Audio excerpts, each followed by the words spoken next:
Hello friends, स्वागत है आपका अपने चैनल एजुकेशन वल्चर पर। दोस्तों, हम अपने इस चैनल पर उत्तर प्रदेश स्पेशल जीके की सीरीज़ शुरू किए हुए हैं। इस सीरीज़ के तहत हम लोगों ने पार्ट 1 को डिस्कस कर लिया है। लगभग इसमें 10 से 12 वीडियो में ये उत्तर प्रदेश स्पेशल का संपूर्ण डिस्कशन किया जाएगा। उसके बाद आपको टॉपिक वाइज एमसीक्यू भी कराया जाएगा, जिससे आपकी तैयारी और पुख्ता हो सके। तो इसके माध्यम से हम लोग आज देखेंगे उत्तर प्रदेश पार्ट 2। इस वीडियो का जो पीडीएफ है वह हमारे टेलीग्राम चैनल पर आप लोगों को मिल जाएगा, जिसका लिंक इसी वीडियो के डिस्क्रिप्शन बॉक्स में है। बात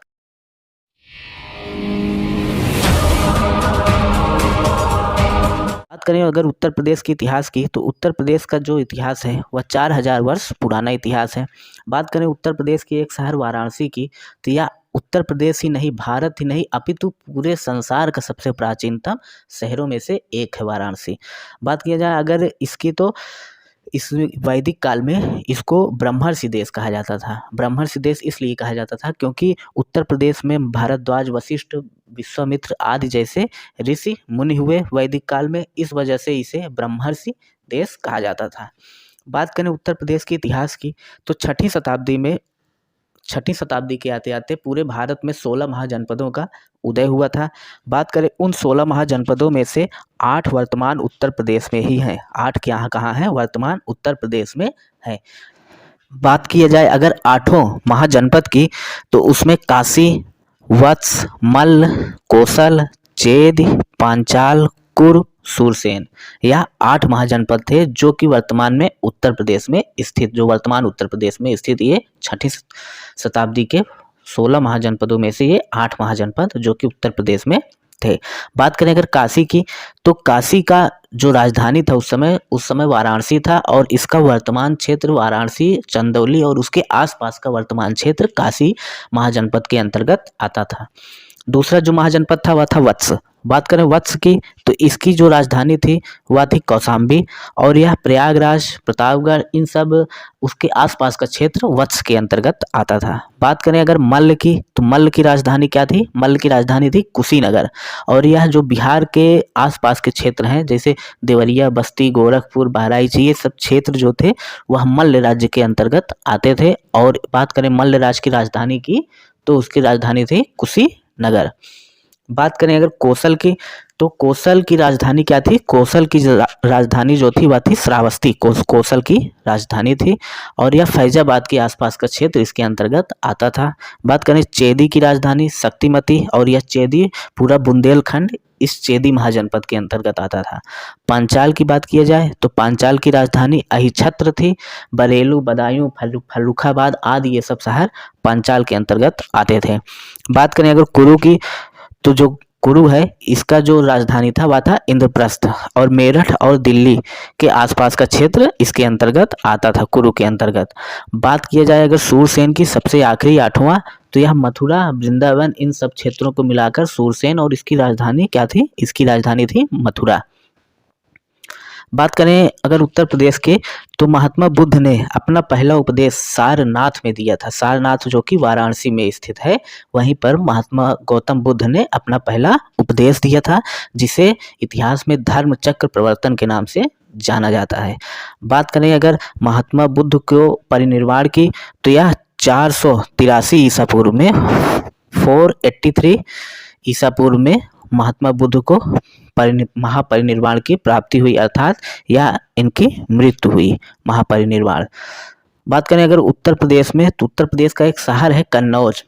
इस कन्नौज के लिए जो प्राचीन भारत में पाल, प्रतिहार और राष्ट्रकूट, जो पाल, प्रतिहार और राष्ट्रकूट शासकों के बीच लंबा संघर्ष चला, और अंततः इसमें प्रतिहार शासक जो हुए वह विजयी हुए। मध्यकालीन और आधुनिक परिदृश्य को हम लोग समझने का प्रयास करते हैं, तो इसमें ये इसको थोड़ा चेंज कर लीजिएगा, ये 1509 नहीं, ये 1506 है। 1506, 9 को 6 कर लीजिएगा। 1506 में सिकंदर लोदी ने जो दिल्ली सल्तनत की राजधानी थी वह दिल्ली से आगरा स्थानांतरित की। इसके बाद अगर बात करें, तो 1569 में अकबर ने आगरा के निकट एक फतेहपुर सीकरी का निर्माण कर उसे अपनी राजधानी बनाया था अकबर के द्वारा 1569 ईस्वी में, जो आगरा के निकट फतेहपुर सीकरी का निर्माण अकबर द्वारा कराया गया था और उसे ही अकबर ने अपनी राजधानी बनाया था। बात करें अगर 1556 में, तो ईस्ट इंडिया कंपनी ने अवध पर अधिकार कर लिया और 1937 में इसका नाम जो है संयुक्त प्रांत से इसका नया गठन किया गया उत्तर प्रदेश का।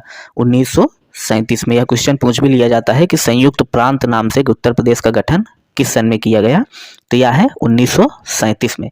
इसके बाद अगर बात किया जाए तो 1857 की जो क्रांति हुई थी, इसकी शुरुआत उत्तर प्रदेश के मेरठ से ही हुई थी और 10 मई 1857 को, जो डेट भी पूछ लिया जाता है, 10 मई 1857 को उत्तर प्रदेश के मेरठ शहर से 1857 की क्रांति की शुरुआत हुई थी। और अगर इसके प्रमुख शहरों की बात किया जाए तो झांसी, कानपुर, अवध, बलिया, लखनऊ, वाराणसी, फैजाबाद, यह सब इसके प्रमुख क्षेत्र थे। इसके बाद अगर बात किया जाए तो 5 फरवरी 1922 को चौरी चौरा, जो कि गोरखपुर में है, इस पर यहाँ पे एक पुलिस चौकी थी। असहयोग आंदोलन में शामिल क्रांतिकारियों ने वहाँ की जो पुलिस चौकी थी उसमें आग लगा दी, जिस कारण इस घटना को चौरा चौरी घटना के नाम से इतिहास में याद रखा जाता है। तो इसका डेट 5 फरवरी 1922 और जो शहर था वह था गोरखपुर। चौरा चौरी गोरखपुर शहर में ही था। ये आप लोग याद करिएगा। और बात करें अगर 1925 में, तो राम प्रसाद बिस्मिल के नेतृत्व में, जिसमें राम प्रसाद बिस्मिल, चंद्रशेखर आज़ाद और उनके 6 अन्य सहयोगी जो थे, उनके द्वारा काकोरी नामक स्थान के पास एक 8 down Saharanpur Lucknow passenger train थी, जिसमें सरकारी संपत्ति को लूटा गया और इस घटना को काकोरी षड्यंत्र का नाम दिया गया इतिहास में।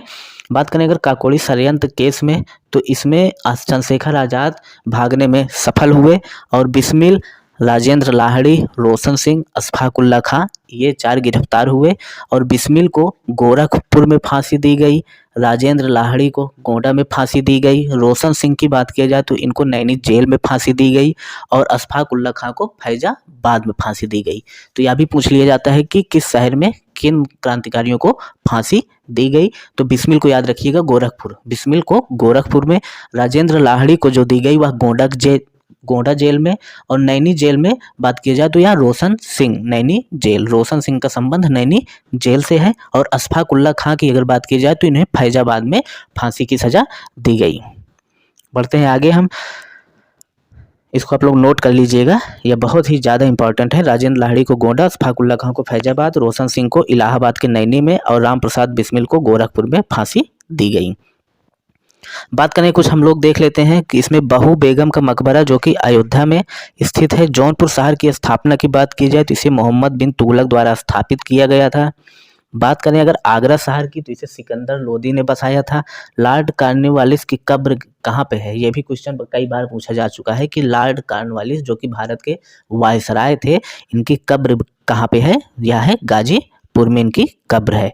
जो उत्तर प्रदेश में प्रमुख कांग्रेस के अधिवेशन हुए हैं, अगर उनकी बात किया जाए तो उत्तर प्रदेश का जो चौथा अधिवेशन था 1828 में, जो कि इलाहाबाद अधिवेशन के नाम से जाना जाता है, क्योंकि यह अधिवेशन इलाहाबाद में ही हुआ था।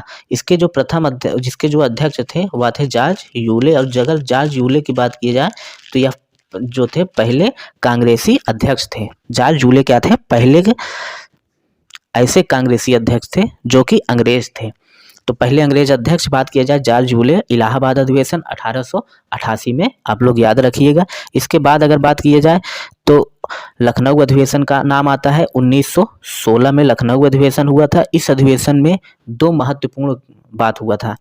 तो पहले इसका अध्यक्ष जान लीजिए कि अंबिका चरण मजूमदार, लखनऊ अधिवेशन जो कि 1916 में हुआ था, इसके अध्यक्ष थे।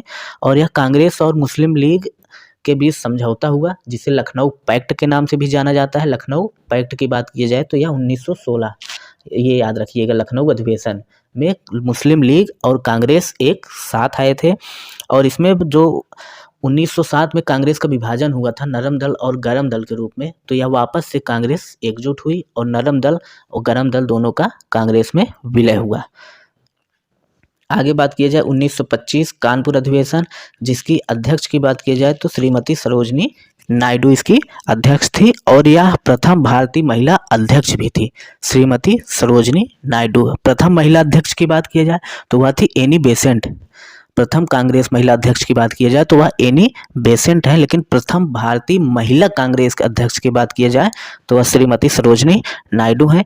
इसके बाद देख लेते हैं, इसके बाद एक अधिवेशन हुआ मेरठ में 1946 में, जिसके अध्यक्ष जेपी कृपलानी थे। यह आज़ादी के पहले कांग्रेस का अंतिम अधिवेशन था और हालांकि 1947 में एक विशेष अधिवेशन बुलाया गया था, लेकिन जो वार्षिक अधिवेशन होते थे कांग्रेस के, उनमें ये 1946 वाला अंतिम अधिवेशन था जो कि मेरठ में हुआ था, जिसके अध्यक्ष जेबी कृपलानी थे। तो यह 4 अधिवेशन जिनका संबंध उत्तर प्रदेश से है, ये बहुत ही इंपॉर्टेंट है। उत्तर प्रदेश में और भी कई अधिवेशन हुए थे कांग्रेस के, लेकिन यह 4 प्रमुख हैं क्योंकि इनमें कुछ न कुछ प्रमुख घटनाएं भी हुई थी। इस वजह से यह काफ़ी चर्चित भी है और यह इम्पॉर्टेंट भी है और यह पूछा भी गया है आपकी एग्जामों में। बढ़ते हैं, अगर उत्तर प्रदेश के प्रमुख ऐतिहासिक स्थलों की चर्चा किया जाए तो इसमें हम लोग देखेंगे ताजमहल, अकबर का मकबरा, मोती मस्जिद, लाल किला, दीवाने खास, इत्मादुद्दौला का मकबरा। यह सब कहाँ स्थित है? आगरा में स्थित है। ताजमहल, अकबर का मकबरा, मोती मस्जिद, लाल किला, दीवाने खास, इत्मादुद्दौला का मकबरा, यह सब आगरा में स्थित है। बात करें बुलंद दरवाज़ा, बीरबल महल, सलीम चिश्ती का मकबरा, जोधा बाई महल, मरियम महल, पंच महल, या फतेहपुर सीकरी में स्थित है और फतेहपुर सीकरी शहर की स्थापना अकबर ने की थी, यह हम पहले बता चुके हैं। बात करें अगर काकोरी शहीद स्थल की, बेगम हजरत महल पार्क की और रूमी दरवाज़ा, यह सब लखनऊ में स्थित है। और अगर आगे बात किया जाए स्वराज भवन, आनंद भवन, शहीद चंद्रशेखर आज़ाद पार्क, खुसरो बाग, अकबर का किला, यह सब प्रयागराज में स्थित है। अटाला मस्जिद देखा जाए तो अटाला मस्जिद जौनपुर में स्थित है और अटाला मस्जिद की एक प्रमुख विशेषता ये है कि यह सरकी शैली में निर्मित है। अटाला मस्जिद सरकी शैली में निर्मित मस्जिद है। अटाला मस्जिद यह भी पूछा जा चुका है कि अटाला मस्जिद किस शैली में बनी है, तो यह सरकी शैली में इसको बनाया गया है। तो अगर आपको यह वीडियो पसंद आया तो दोस्तों आप हमारा चैनल लाइक, सब्सक्राइब और शेयर कर सकते हैं। Thank you. जय हिंद, जय भारत।